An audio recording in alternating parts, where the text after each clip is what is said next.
Good afternoon, everybody, and welcome to our weekly Q&A at the St. Louis Arc. I'm Sharon Spurlock. I'm the Senior Director of Family Education, and we're really excited to get a presentation on a topic today that everybody is always so interested in, how to get quality dental services. So without further ado, I'm going to ask Paul and Jane to introduce themselves and tell you a little bit about the A.T. Still University of Missouri School of Dentistry and Oral Health. All right, my name is Paul Big. I'm the Director of Special Care Dentistry at A.T. Still University, Missouri School of Dentistry and Oral Health. It's nice to meet you all, and I'm looking forward to presenting our services. And my name's Jane Clark. I'm the Director of Dentistry in the Community, or Outreach is the name that most people understand it. And my role is to handle all the activities that happen with outside organizations such as St. Louis Arc. So, our goal for today would be to describe our institution, A.T. Still University, Missouri School of Dentistry and Oral Health, ATSU MOSDO is what we refer to as. State what special care dentistry is and how our department helps those with disabilities. Be able to locate and contact a special care dental clinic so you know where to go for a resource. And then towards the end, we also will address some of the questions that we got, but then there'll be an opportunity to ask further questions should more arise. A.T. Still University was founded in 1892 by Andrew Taylor Still. He thought that medicine as it was practiced in the 1800s was way too uh, difficult, and a lot of people were just dying from care besides. So he thought a more gentle, holistic approach would be better. He essentially trained many frontier dentists, and they were also trained in dentistry as part of their training. This was started up in Kirksville, Missouri, and then later on, another additional school was added, which was the College of Graduate Health Studies. This is where our professors were able to get additional training and as far as teaching and learning and research. Then we'll talk about MOSDO in a little bit, but eventually we moved to Arizona, so we have two schools now. And so we have another school of osteopathic medicine in Arizona. They also have a school of health sciences. And then they started the Arizona School of Dentistry and Oral Health, which was great for us because when we started MOSDO, we were able to pattern a lot of the things that we did off of what was done in Arizona. And our latest addition to our campuses is California, which is the College for Healthy Communities. And that college trains physician's assistants. Like I said, Missouri School of Dentistry and Oral Health, we have a very unique model for our dental school. We were founded in 2013. Our students start up in Kirksville and have 2 years of training up there, which is their preclinical experience. They also get a wonderful introduction into rural dentistry as well, and they get their early clinical experiences there. Then they move down to St. Louis, which our students will be doing in just a couple of weeks. And we partner with Affinia Healthcare, which used to be known as Grace Hill Neighborhood Health Centers, for those of us who remember that back in the day. And we have the St. Louis Dental Center, and that's where our D3 and D4 students learn how to be dentists. So this is where they begin their clinical experiences. And we just graduated another 71 students just last week. So, like I said, we're located at 1500 Park Avenue. And so we're just east of Lafayette Square. We currently had, well, not currently anymore because those 71 D4s just graduated. So we had about 144 student providers. Then we also have a group of students who are international dentists. So they trained in other countries and then moved to the United States. They want to become dentists here. So we take them through an accelerated course of study to take care of their first 2 years, and they do that in about 6 months. And then they become full-fledged D3 students and they join their class. Along with them, we also have 20 faculty members full-time and then 30 part-time, 80 staff members, including 8 from Affinia Healthcare and 72 now from ATSU. Our dental center is huge, 79,000 square feet. We have 98 dental chairs. Our comprehensive care is up on the second floor, which includes prosthodontics or making dentures, gum diseases or periodontics, and also orthodontics or braces is all integrated within our CCUs. Our specialties, including special care dentistry, endodontics or root canals, pediatric dentistry, advanced periodontics or gum disease and implants, and oral surgery are all on the first floor. We also have a walk-in urgent care clinic from Monday through Friday. So if you need to just walk in, and that's not with special care dentistry, but we do have an urgent care clinic available as well. So then within our department, special care dentistry, or some people call it special needs dentistry, it's dental care that accommodates those with very special needs or disabilities.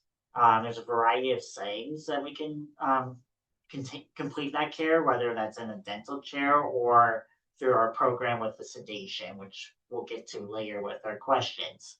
All students help train those with disabilities in dentistry in the community, or DIC events. So they're already starting to get their feet wet a little bit, but then when they get down to St. Louis, like Jane was saying, is the majority of their clinical instruction and practice in special care dentistry and also in the classroom. Faculty supervise and educate dental students on treating people with disabilities. And when needed, the faculty, like myself, also step in to provide that necessary care for the patient. So rest assured, when someone in your family is coming over to our center with those with disabilities, we will be able to help take care of them. The way you can reach us, there's several ways. Our direct special care clinic number is 314-833-2716. Again, that's 314-833-2716. Our general clinic number, you notice a pattern with the 314-833. That's our first 6 numbers, and then the last 4 are the ones that change. So the general clinic number has 2700, so 314-833-2700. And then for general appointments, it's 314-833-2758. And like we said before, we're located at 1500 Park Avenue, but this is like how you could type it into your Google Maps or MapQuest to locate us directly. All right, so questions that we got so far. At what age do you take new patients with IDD or intellectual and developmental disabilities? Any age. We do have privileges for sedation with a program that will deal with adults, but we're happy to see anyone with a disability. Is there a wait list? And if so, how can you get on it? Yes, there is a wait list. You'll call our clinic number to be added. The process for becoming a new patient, or what is it? You'll call our clinic. There's often a wait list. You'll be contacted when an appointment becomes available. If the patient needs to be seen right away, please let us know. We have a limited number of urgent appointments to be added to address concerns while we're waiting for a routine first visit. So rest assured, if someone in your family or you or someone you know is in dire need, there is availability to handle that while you're awaiting that full visit. What are the facilities available for teens with autism and behavioral challenges? From a dental standpoint, we offer comprehensive dental care for teens, children, and adults with autism, behavior challenges, and other disabilities. So I think that gets maybe someone with a teenager with autism and behavior challenges, but rest assured, anyone with any sort of disability has the opportunity to become a patient at this dental home and be able to get the care they need. Does your staff have training specifically around IDD diagnosis patients? I, as a special care dentistry clinic, is led by me, a director who completed additional training after dental school, focusing on treating individuals with diverse disabilities and needs, including those with intellectual and developmental disabilities. Other faculty, staff, students are trained in helping those with intellectual and other developmental and other disabilities. Do you provide sedation dentistry? And so I was alluding to this before. We have hospital privileges at Barnes Jewish Hospital. BJH, for patients who demonstrate a need for dentistry under general anesthesia, a partnership between BJH, ATSU Mosto, Affinia Healthcare, and Washington University School of Medicine. A consultation in the St. Louis Dental Center needs to be completed first before you're added to our sedation list. And so we started this program back in 2021 is when we had our first patient in October. And so it's been an immediate success and it's done wonders for our population. And we get 2 to 3 appointments a month, basically, with our block time. We get the second, fourth, and fifth Thursdays of the month. So we have limited access, but we do have it for those who are severely affected, who that is their only option. They have no other place to go. They have no other route to get the care done. And then is it covered by Medicaid? Once the patient qualifies, I direct all outstanding billing questions to our contacts at BJH and Affinia Healthcare because they're the ones who are the experts on that billing questions. And if there's still concerns that are there, I've had a few families go and talk to some people and they address any questions you may have before you get to that visit. And speaking of Medicaid, someone asked, how do you set up dental care using Medicaid? And I wasn't sure exactly what the question was, so I'm starting at the very beginning. You can apply for Medicaid out at Missouri Health Net at this address here. And don't worry, we'll make sure that you have a copy of this. And what you can also do is you apply here, but you can also look at the list of providers that accept Medicaid, so you can check that out. One thing about these lists, and this is true in most insurance companies, is that the list is not always as up to date. It's always best to call the provider as well and make sure that they accept your insurance. If you're approved for Missouri Health Net, you'll need to bring your identification card to your dentist, and that's the same with all insurance. Just bring your insurance card with you. The dental office then will submit the treatment plan to Mo Health Net for prior approval, and they'll let you know what's going to be covered and what won't be covered and any costs that may be involved, so you can make an informed choice on what's best for your family. I will say one thing, that this is information that I pulled right off of their website. This obviously is not a guarantee of coverage of care, so always work with your dental provider for that information. Everyone always asks, what does a Mo Health Net cover? Well, there's a full list out on their website, but it's really hard to dig through. It's actually in the dental provider manual. So just to make life a little bit easier, I thought I'd give you a very short summary. Limited adult coverage, which is true for most adults, get exams, x-rays, cleanings, fillings, extraction, and anesthesia. That's all covered. And when I say anesthesia, we mean everything from nitrous to an injection to sedation. All of that is covered. When it comes to comprehensive care, this is for children who are under 21, pregnant women, the blind, and nursing home residents. So they get all the same coverage as limited adult coverage, plus they get fluoride varnish and sealants, they can get crowns, root canal therapy, dentures, and partials. So again, always check with your provider, and you can always see the dental manual for additional information. So what other questions do you have for us? We have a lot of questions. People wanted some clarification about other dental insurance outside of Medicaid or no insurance at all. Are those still patients that can apply for services?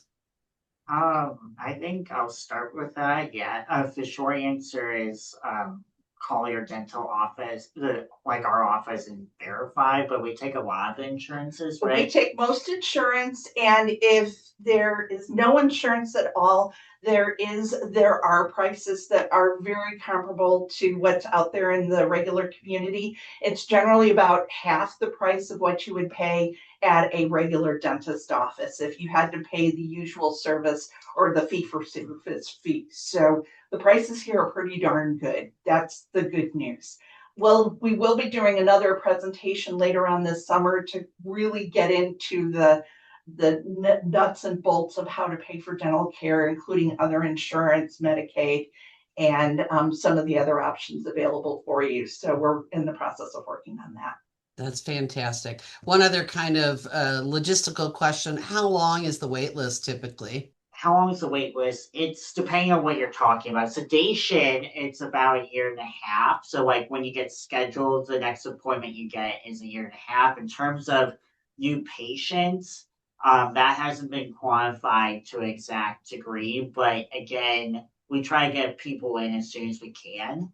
And particularly if there's a concern that's of emergent need, we don't wait around for that person. That's why it's hard to qualify, but quantify or qualify or quantum any of those words for someone to be asked. So probably in months in that kind of arena, unless it's an urgent situation.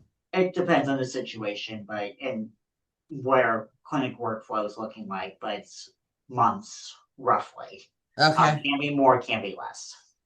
All right. So we do have quite a few questions that are really disability specific. So Dr. Biggs, I'm going to lean in here to you to answer some of those, really asking about kind of how you do provide specialized supports in that special care area. First, let me ask about you said that you have specialized training. What does that look like? Do they talk to you about sensory challenges? Do they talk to you about communication? What are some of the things that you feel like you've developed expertise in? I think over time, as I did general practice residencies. I was a general dentistry program focused on various populations. I looked at cancer, special healthcare needs, other disabilities, craniofacial, medically complex. And so those populations have different needs, and being able to accommodate those needs is important. Another part of the story is sensory wise, asking, okay, what are your sensory concerns? Some people with autism love music and you play that music and they're great, and other people need absolutely quiet. So it's to make sure that we're treating everyone individualistically, not assuming that one person is going to be the same as someone else, Mhm. making sure that they feel comfortable and and also being patient. Some people may take longer to get used to us compared to other people. And so that's our focus. I teach dental students how to do it, and I step in as needed. And I get amazed how some of our how our students even reach out to these people, and they've been told, "Oh, I'm sorry, we don't have the services for you. We don't have the uh, equipment and all that stuff. We have a Mhm. quiet room. We have certain specialized bite materials that the patient can accommodate their bite to. So they're a big bite versus a small. All sorts of adaptations that really reach people that otherwise have a hard time being reached. Okay. Did I hear you say you have a quiet room? We have all of our rooms for the designated area are closed door rooms, so it minimizes outside distraction. Oh, nice. I hope at some point we can get the lighting to change because we're right by windows. But in the short term, we at least can turn off the lights if it's too much, turn on the lights, pull down the shades. But they are isolated rooms, so they can feel less stimulation. So you're not getting all these outside people talking to you. Yeah, people noticed the 96 chairs on that main floor, and I think they were wondering how busy and hectic it was going to be. So that really helps me to visualize a little bit more. I will also say our families and our staff are experts at helping people make those adjustments to a new environment and a new situation. There's a couple people that have asked about being able to just come and visit for a walkthrough or to sit in the space so that people understand where they're going to be going and kind of get comfortable with that. Is that something that you all are comfortable with? I am willing to do whatever is necessary. I have to check in with the administration to go over the logistics. Like, hey, this family wants to come in this day. Can we let them? Are the ops being used by someone else? And so that is a conversation I have to talk with my superiors, but definitely something where if it means that they can feel comfortable when they come in, Well, then, yeah, absolutely. Fantastic. One of the other things I know we do quite a bit is to try and book first of the day appointments so that there's not that delay in sitting around and waiting. So it sounds like you all are going to work with anybody that contacts you to try and make it work most successfully for them. It would be my honor and privilege. So they're asking about one of the questions is if I come to the clinic, will I only be paired with a student? If I start coming to the clinic and those students graduate, does that just mean that I have to switch to a new dental student each year? And it sounds like you're the constant, Dr. Biggs. Is the otherwise, are you seeing a rotation of dental professionals? I think, yeah, I can speak to that on actually multiple levels. So there's kind of a couple tiers here. One is first looking at when you come into our clinic, how well are they doing with a particular student? And if the patient has more needs that need my direct attention, we keep them down there. Great, I'm always there, so you won't have a changeover with that. But there are occasionally people where we reach them so well that a student is really bonding with that patient well, and the patient feels comfortable, and they have a lot of needs. We actually have a way of acclimating them to a more normal setting upstairs and having me on, around as needed for questions with my other faculty who are trained in it, and then they do a great job of doing a warm handoff where that person meets Oh, the next student. At least that's what should be done. I can't control them, but that's something where it can really maximize how many people are helping.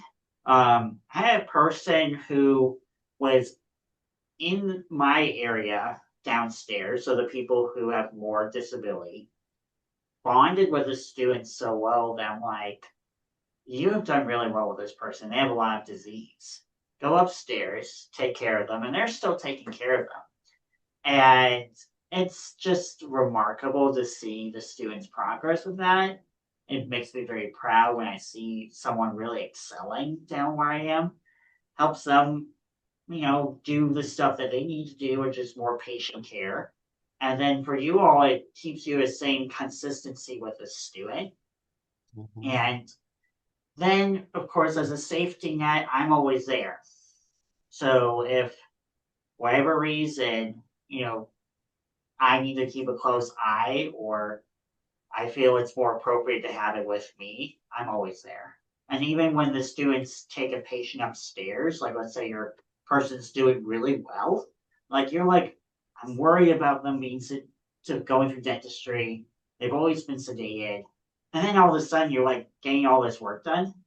There's ways where we can adapt to your family or your patient, loved one, etc., that can help take care of them in the most expedient way possible and also as much consistency as possible. From the rotation standpoint, you stay downstairs, you stay with me, and you'll have a different dental student each time. But I'm always around very close. I'm pretty much 1 foot away from the area. Think of it like the ICU, not in terms of severity of disease, but more in terms of I can jump out of my chair at a moment's notice and hear what's going on. So rest assured, they're under very close supervision with me. Yeah.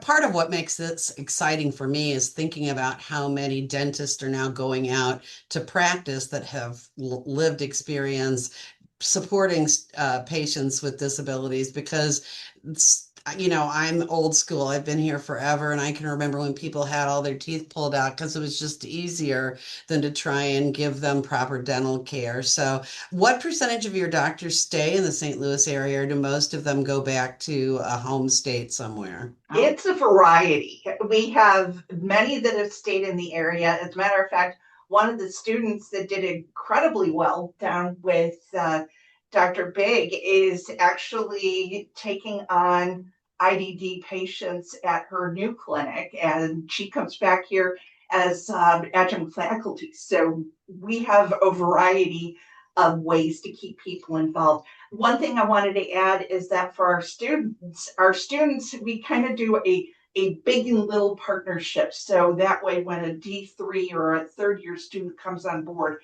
They have a D4 to kind of show them the ropes, get them Mhm. acclimated. They form a relationship with each other's patients. And usually it's that D3 patient that will take on that D4's patient. So that way they can stay with the same family of dentists that they're used to seeing. They stay with the same faculty they're used to seeing. And that kind of makes that handoff a little bit easier. It's obviously different down in special needs where students are on a rotation basis, but up on the main floor, we try to keep that as family centered as we possibly can. On top of that, just how well they're doing both downstairs and upstairs with this population. There are numerous people with disabilities and they're getting treated. And I couldn't be more proud of everyone in this institution. It's not just me, we're starting a movement and we're trying to reach other practitioners across the Missouri, St. Louis area, giving lectures on helping people with disabilities so that we can try to expand care as much as possible.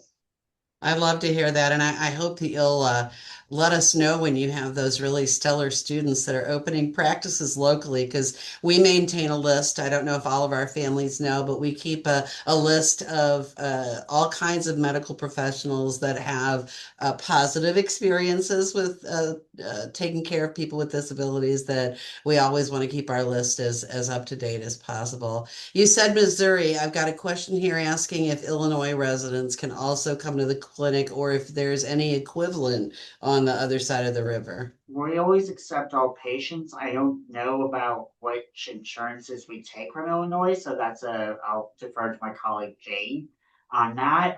But in terms of taking someone, we still see them. I think we just have to look at your benefits and see what's covered and what's not. I will comment before Jane comments on the Illinois coverage question. SIU is right across the river. Southern Illinois University has a dental school and they have a special needs dentistry clinic. I don't know if they're taking patients. I have limited knowledge on what they are doing or not doing. But there are resources in Southern Missouri, Illinois as well. Jane, may I have you comment on the Illinois coverage? Sure. Medicaid is state by state, so unfortunately, Missouri residents can't go to Illinois and get coverage or vice versa. But you always have to check your insurance for anybody else. What about can a person's current dentist refer someone to your clinic, and how would that look?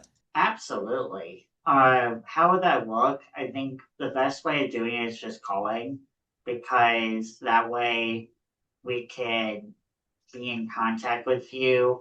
In terms of what services, sometimes they write a document that says what they would like me to do or evaluate. And I'm happy to talk with your local dentist and say, hey, what can I do to help you? Maybe it says behavioral modifications, behavior management, maybe sensory environment. I'm willing to talk to them because the reality of the situation is we are in a health professional shortage area in even St. Louis. I would love to take care of everyone, but the reality of the situation is our department's one dentist right now. We're hoping to expand in the future, but we're not there yet.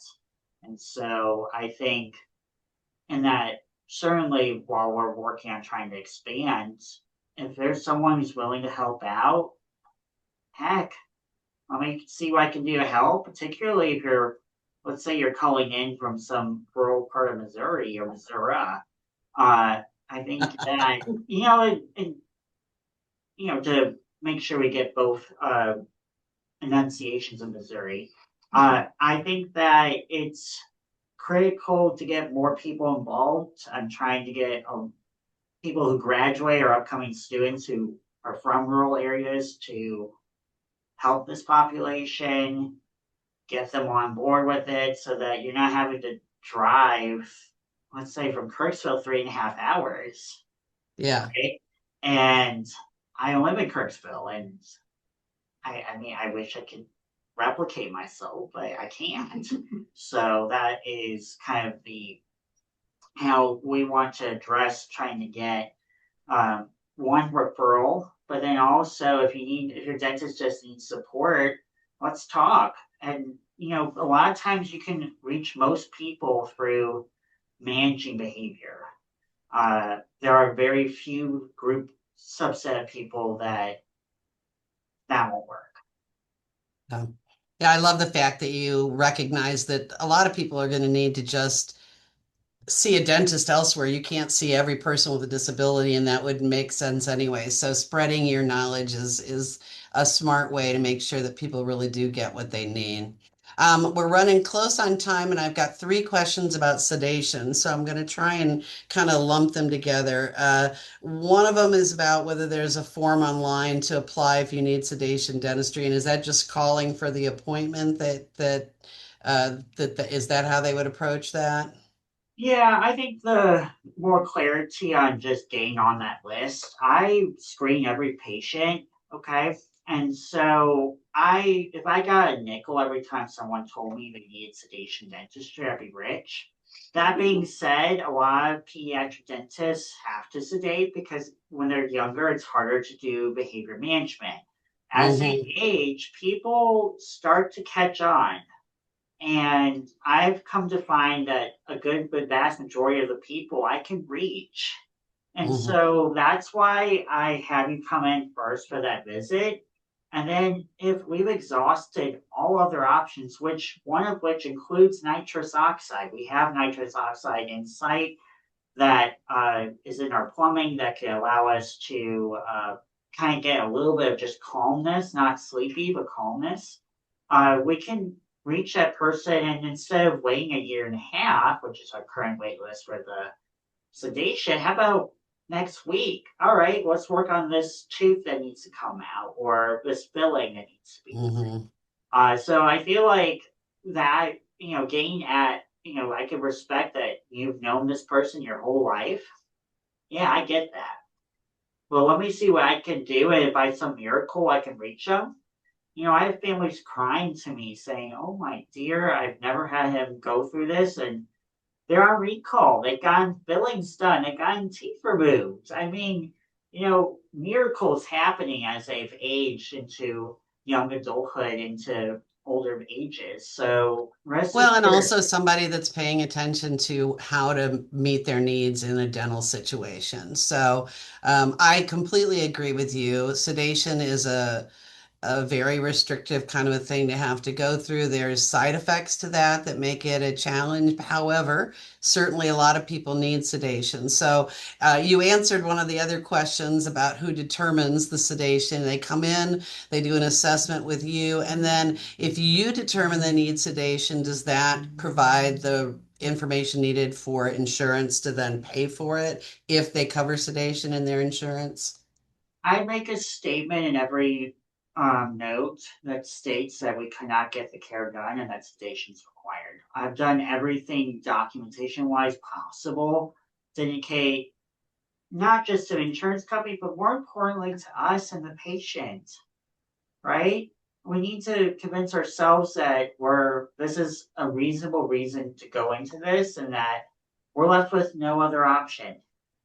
This is our last resort, not the first. And it's a difference from the pediatric world where they all have hospital privileges and yeah, they get to date everyone and they kind of need to, but when they age out and we can reach them, then we're more likely to, deal with something and the whole scope of dentistry is available. We're Yeah. able to get root canals and I've had some people get root canals. I've had some people trying to get some people to one person get a bridge. I mean, implants is the whole world of dentistry is available when we can do it in a chair. The last questions that we're going to really talk about today are how do you engage people with disabilities in the teaching process, which excites me. Have you ever thought about bringing in people with IDD to talk to the dental students and participate in the training? Is the first question I want to ask. Well, interesting point. I try to get them to come to Special Olympics, Special Smiles, so they get to meet people with IDD.